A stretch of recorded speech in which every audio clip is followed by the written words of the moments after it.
Hello my dear students, so now let us start discussing your test number 13 जो कि एक ऐसे topic से है जो अक्सर बच्चे इग्नोर कर देते हैं। क्लास 11th एनसीईआरटी जहां से आपकी ऑर्गेनिक केमिस्ट्री शुरू होती है। Principle of organic chemistry POC, very important. आपको जरूर एनसीईआरटी 11th क्लास की से करके जाना चाहिए before going to your exam, क्योंकि इसमें से हर साल क्वेश्चंस देखने को मिलते हैं बच्चों। चलो लेट अस स्टार्ट। सो सबसे पहला क्वेश्चन सॉल्व करते हैं। आपको दिया हुआ डिफरेंट प्रोसेसेस जिससे सेपरेशन होती है, सेपरेशन टेक्निक्स दी हैं और आपको मैच करना है कि उनमें कौन सा मेन प्रिंसिपल है जो कि यूज हो रहा है। तो सबसे पहले steam distillation, and I am sure you all know distillation class 9 से।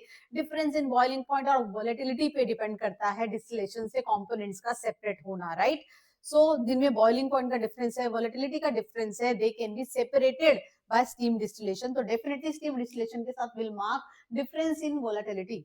क्रोमेटोग्राफी, क्रोमेटोग्राफी एक ऐसी टेक्निक है जहां हम कंपोनेंट्स मिक्सचर के सेपरेट करते हैं by using the principle of adsorption, right. So adsorption को यूज करते हुए differential adsorption, that is B के लिए हम मार्क करेंगे A. Crystallization, crystallization depends upon the solubility of components in you know hot solvent and cold conditions. तो solubility पे depend करता है। तो definitely difference in solubility will mark for crystallization, crystal formation. And last is solvent extractions, of course difference in solubility at different temperature. तो इसके हिसाब से will mark our answer as B. तो कौन सी टेक्निक में क्या प्रिंसिपल है जिसके बेस पे कंपोनेंट सेपरेट होते हैं वो आपको डेफिनेटली पता होना चाहिए। Now the question is, which of the following is not based on the principle of adsorption? तो भाई क्रोमेटोग्राफी की स्टेशनरी फेज पे कौन कितनी जल्दी एड्सॉर्ब हुआ, मोबाइल फेज, तो उस पे एड्सॉर्प्शन पे डिपेंड करते हैं हमारे कंपोनेंट्स की separation, right, in chromatography. But in paper chromatography partition पे डिपेंड करता है। जो उसका प्रिंसिपल है, प्रिंसिपल ऑफ पार्टीशन पे डिपेंड करती है। तो ऑफ कोर्स पेपर क्रोमेटोग्राफी में वाटर है जो एड्सॉर्ब होगा पोलर सॉल्वेंट के तौर पर on your stationary surface, and जो नॉन पोलर जो सॉल्वेंट है वो ऑफ कोर्स राइज करेगा और उसके साथ आपका जो नॉन पोलर कंपोनेंट है वो भी राइज करता है। तो जो पोलर कंपोनेंट है मिक्सचर का, that will stick to the water, yes, जो कि पोर्स में ट्रैप है आपके स्टेशनरी फेज के, एंड जो नॉन पोलर कंपोनेंट है वो राइज करता है। तो ऑफ कोर्स जो आपकी पेपर क्रोमेटोग्राफी है वो पार्टीशन कि water in paper and the mobile solvent उनके बिहेवियर पे डिपेंड करती है, राइट।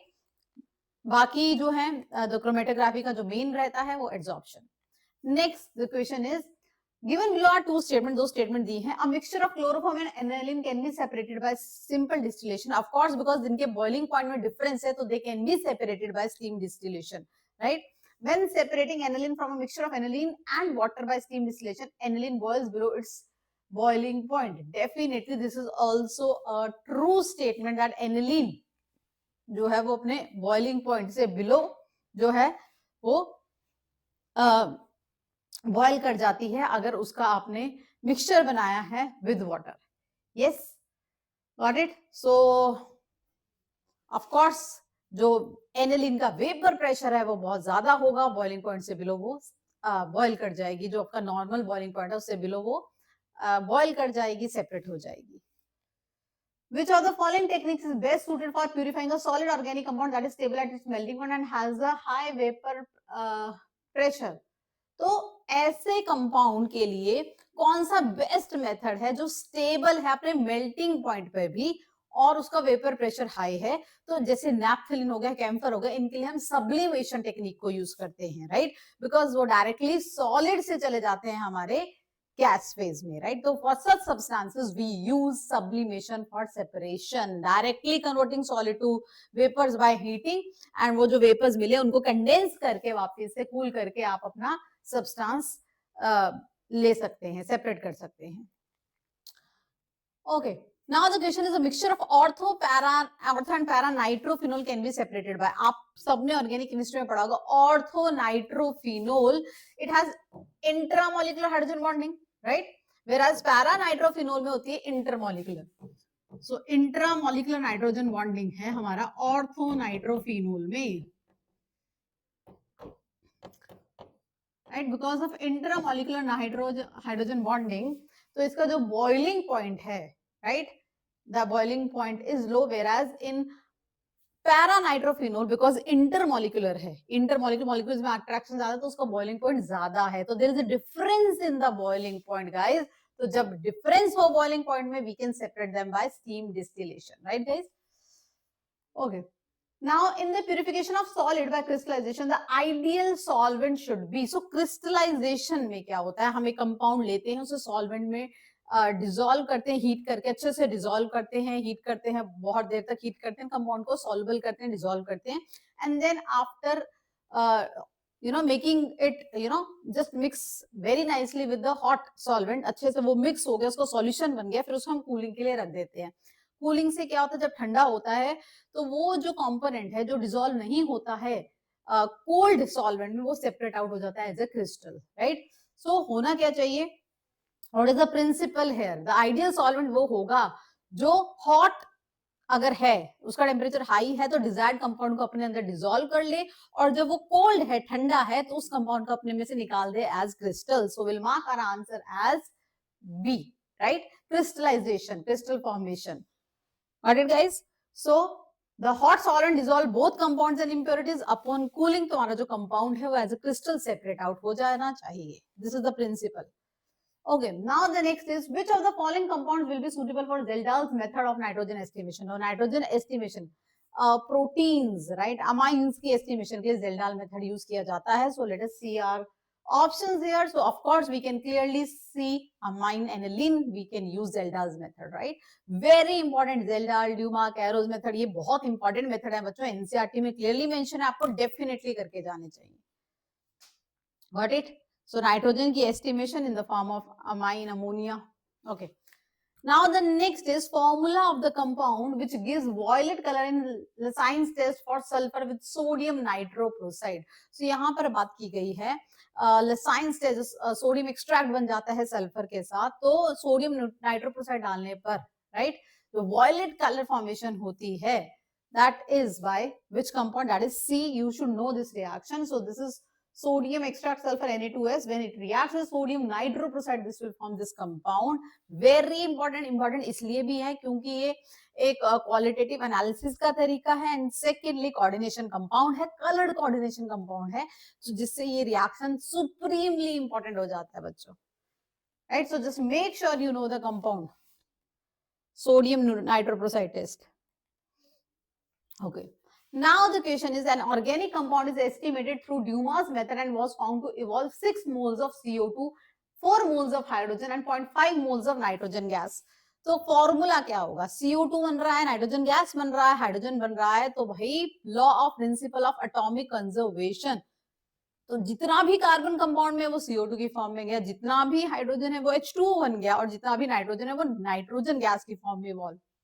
तो we have 6 moles of CO2, that means 6 moles of carbon होंगे, right? अगर 6 मोल है CO2 तो कार्बन के भी 6 मोल हैं। 4 moles of water, मतलब हाइड्रोजन के कितने हुए? 8, because 1 mole of water has 2 moles of hydrogen atom. Now half mole of nitrogen gas is N2, इसका मतलब नाइट्रोजन एटम्स के कितने मोल हो गए? नाइट्रोजन एटम्स के जो मोल हो गए वो हो गए 1। तो फॉर्मूला क्या बन गया? C6H8N, that is D option, right? So बहुत ही simple question, we just use principle of atomic conservation, POAC here. Okay. Now the question is the correct application of distillation under reduced pressure. Reduced pressure से क्या होगा?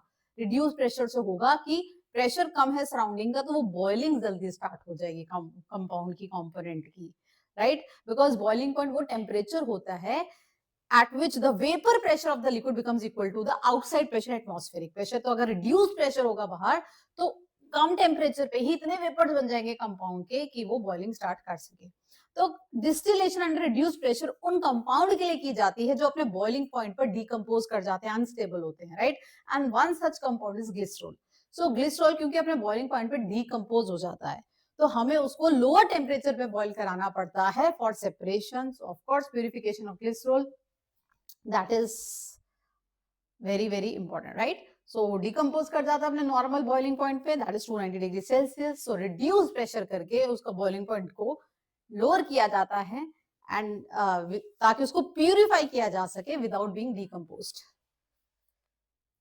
Now the question is the correct order of elution in a column chromatography setup with polar stationary phase alumina and a non-polar mobile phase like hexane.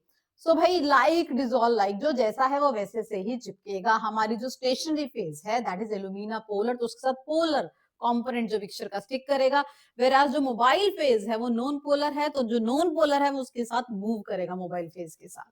Right, तो हमारे पास option क्या क्या है, hydrocarbon है, carboxylic acid है, aldehyde है, ether है. तो इनमें से जो नॉन पोलर है सबसे ज्यादा वो सबसे पहले इल्यूट होगा क्योंकि वो मोबाइल फेज के साथ सबसे ज्यादा मूव कर रहा है. एंड जो सबसे ज्यादा पोलर होगा वो स्टिक करेगा आपकी stationary phase which is polar. Right, silica और एल्यूमिना हम यूज करते हैं. तो सबसे पहले कौन सेपरेट आउट होगा, कौन इल्यूट होगा, वो होगा जो सबसे लीस्ट पोलर है या नॉन पोलर है. Out of them that is hydrocarbon. Hydrocarbon is least polar, non polar, followed by ether. Aldehyde and ketones जो हो गए, कार्बोक्सिलिक एसिड हो गए, they have oxygen so they are more polar. तो जो नॉन पोलर है वो सबसे पहले ल्यूट होगा एंड जो सबसे ज्यादा पोलर है वो स्टेशनरी फेज का स्टिक करेगा, वो सबसे लास्ट में होगा. तो order should be hydrocarbon most non polar, followed by ether, followed by aldehyde and then carboxylic acid because carboxylic acid सबसे ज्यादा polar है. It will stick to your polar stationary phase here. Right guys? So this is the principle that we use here. Okay, now the distillate obtained in steam distillation is a mixture of. तो जो distillate जो steam distillation करते हैं उसमें जो distillate होता है उसमें क्या रहता है, of course water, and जो water में immiscible component होगा वो रहेगा. राइट, तो जो distillate हमें मिला है दैट इज कि ऑर्गेनिक कंपाउंड, देखो जो मेन फंडा होता है स्टीम डिस्टिलेशन का, जो ऑर्गेनिक कंपाउंड है that must be immiscible with water. वो मिक्स नहीं होना चाहिए, मिसिबल नहीं होना चाहिए वाटर के साथ. सो डिस्टिलेट जो आपका होगा उसमें क्या होगा, पानी होगा, साथ में वो कंपाउंड होगा जो कि इनमिसिबल होगा the in water. Got it guys? So the answer indeed is B. B is the correct answer. That's all for today and it was a easy topic. अगर आप NCERT से भी करते हो you should be able to solve the question that will come in your exam. So just make sure कि आप class 11th NCERT से ये चैप्टर डेफिनेटली करें क्योंकि एक चैप्टर डेफिनेटली आपको मार्क्स दिला देगा just from NCERT. Thank you guys.